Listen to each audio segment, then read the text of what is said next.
Olá, estudante, tudo bem? Eu sou o professor Rodrigo Menezes e dando prosseguimento ao nosso curso na disciplina Geoprocessamento e Cartografia no Ensino de Geografia do ENGEL, a especialização em Ensino de Geografia da UFVJM. Essa é uma das nossas últimas aulas e o assunto dessa aula é sobre o geomagnetismo da Terra e as formas de representação do nosso planeta. Fato esse que é muito importante para a compreensão principalmente das componentes que são caracterizadas pelo mapeamento sistemático. Inicialmente, para falar sobre o geomagnetismo, eu primeiro falo sobre a bússola. A bússola, que é um instrumento para medir ângulos, originalmente constituído de uma agulha magnética e um círculo graduado. Elas podem ser convencionais, eletrônica, tipo americano ou francês. Lembrando que qualquer aparelho GPS de navegação, desde mais simples até o mais tecnológico, eles já possuem em si um sistema de bússola, das bússolas eletrônicas, e que ajudam para principalmente localizar pontos pré-determinados antes de um trabalho de campo, por exemplo. Eu posso colocar os pontos de prospecção de um trabalho de campo na área da arqueologia, por exemplo, e envio esses pontos ao GPS, e o GPS vai medir a distância e a direção que o usuário se encontra desse ponto na superfície terrestre.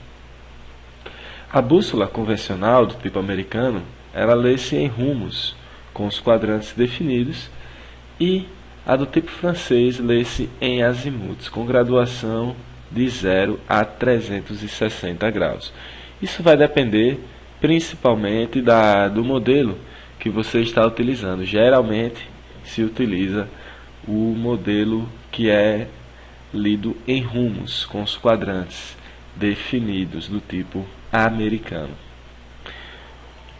Uma outra opção que nós devemos entender sobre o geomagnetismo é que ele é um estudo do campo magnético terrestre, que trata da determinação da estrutura e constituição da Terra e seus processos físicos. O uso de bússolas generalizou e motivou o estudo das propriedades dos campos magnéticos terrestres. Por quê? Porque a bússola ela mantém a sua direção de acordo com o magnetismo da Terra. Então, o uso cada vez maior das bússolas favoreceu o desenvolvimento dessa ciência, que é justamente o geomagnetismo, o magnetismo da Terra. A evidência dos polos magnéticos terrestres define os polos norte e sul e a repulsão magnética. Então, você calcular o polo norte e o polo sul magnético da Terra, além da sua questão da repulsão magnética, é importantíssimo para poder delimitar com exatidão a sua localização no planeta. E William Gilbert, em 1600, há muito tempo atrás, ele afirma que a Terra ela própria é um ímã. E tendo essa ideia de que a Terra ela tem um magnetismo e cada polo da sua estrutura possui um determinado valor de magnetismo, se vem o estudo das formas da Terra. Afinal, de que forma a Terra é? Como é que se dá a representação da Terra? Algumas características gerais do nosso planeta. A Terra gira em torno do seu próprio eixo, e esse movimento completo dura exatamente 23 horas, 56 minutos, 4,09 segundos. A Terra possui um raio médio de 6.371 quilômetros. E a superfície topográfica da Terra apresenta uma forma muito irregular, com elevações e depressões. Daí se perguntar, se a Terra ela tem uma superfície muito irregular, será que ela é realmente redonda? Será que ela é plana? Enfim, são essas discussões que balizaram muito desenvolvimento na ciência, até atualmente nós termos a representação quase que fiel do nosso planeta. Mas algumas características gerais do planeta é que nós temos diversas camadas, desde a crosta terrestre à litosfera, uma camada que está entre a litosfera e o manto inferior, que é a astenosfera, que é onde se encontram as placas tectônicas, por exemplo, que é essa região de transição, fonte de magmas basálticos. Nós temos o manto inferior e o núcleo. Então, núcleo, manto, astenosfera e litosfera. E há uma precisão de que em quilômetros a distância da superfície terrestre até o núcleo se daria em mais de 6.000 quilômetros até o núcleo da Terra, coisa que o homem até hoje não conseguiu chegar. Mas afinal, qual é a forma da Terra? Ela é um ovo, ela é redonda, ela é uma pedra, um meteorito, é um geóide? O que é a forma da Terra? A forma da Terra sempre foi objeto de muita discussão. Contudo, sabe hoje que a mesma possui forma bastante complexa, mesmo que possamos, para fins cartográficos, utilizar algumas representações cartográficas. Ela pode ser uma esfera, ela é um ovo, ela é uma esfera achatada nos polos, ela tem uma superfície irregular, ou ela é um geóide. Na representação da Terra, na perspectiva histórica, nós temos algumas concepções das formas da Terra.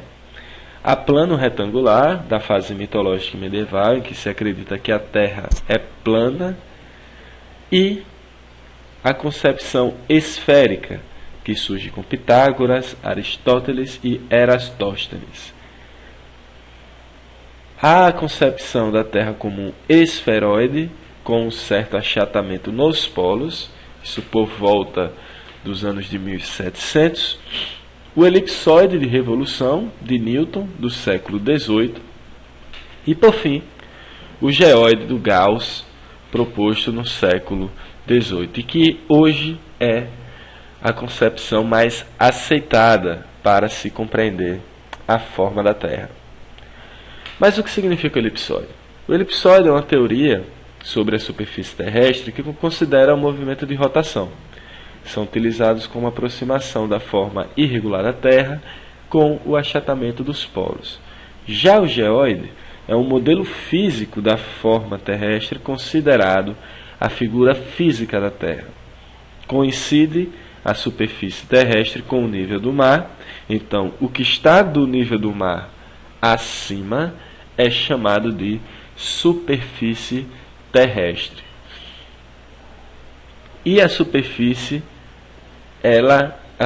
terrestre ela é mais irregular que o elipsoide, pois o elipsoide ele considera os achatamentos nos polos, mas ainda considera a Terra como uma esfera. E, na verdade, por conta da superfície terrestre ser muito irregular, não temos como predizer ou confirmar que a Terra seja uma esfera. Afinal, pela quantidade de depressões e planaltos, planícies e relevos acidentados, fica impossível afirmar que seja uma esfera perfeita.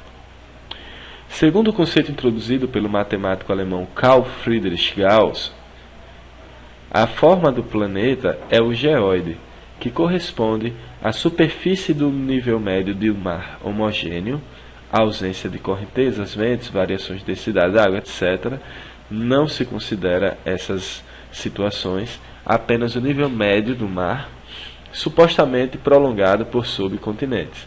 Então, essa superfície se deve principalmente às forças de atração, gravidade e força centrífuga.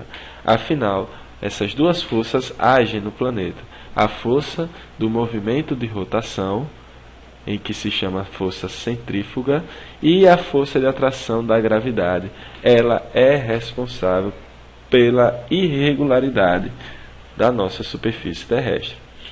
Então, sob influência de força de gravidade e da força da rotação da Terra, há uma influência na forma em função das densidades dos diferentes materiais da Terra, dos diferentes minerais e os outros elementos que compõem o nosso planeta.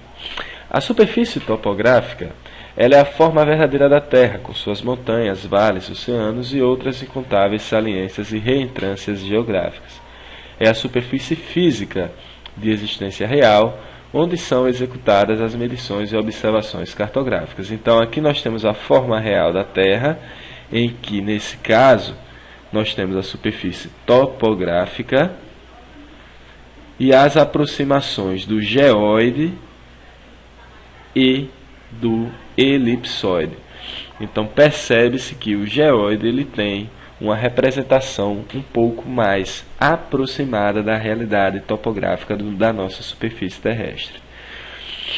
A esfera é a forma da Terra definida matematicamente como sendo uma simplificação do geóide, considerando que o achatamento da Terra é muito pequeno, entre 43 km em relação a 13.000 km de diâmetro. É a forma considerada algumas vezes pela geodésia para cálculos auxiliares e trabalhos simplificados. Então, em algumas situações, considera-se o planeta Terra como sendo uma esfera. O geóide, ele é justamente essa superfície terrestre ondulada e é coincidente com o nível médio dos mares, em que o nível médio dos mares é considerado a altitude de 0 metros, supostamente prolongado por subcontinentes, sem variação de pressão atmosférica e sem efeito de atração de outros corpos celestes. Então, a vista do geóide em perspectiva é mais ou menos essa. É como se a Terra ela fosse um grande pedaço de terra mesmo, uma grande rocha, né? E como a gente sabe, as rochas elas não têm, em sua grande maioria, formas perfeitas. São sempre situações ou superfícies com uma variação muito grande, principalmente de forma e de altitude. Nesse esquema aqui, nós temos em verde a superfície topográfica, o elipsoide, que considera a Terra como uma esfera, e o geóide, que considera ainda mais aproximado, em azul aqui, a superfície topográfica. E nós temos dentro desse esquema, o datum geodésico, que é um modelo matemático utilizado para se chegar a uma aproximação em relação à realidade do ponto de vista da forma da Terra. Então, para cada localidade, existe um datum específico para poder se ter uma aproximação maior, principalmente da superfície topográfica e a representação cartográfica.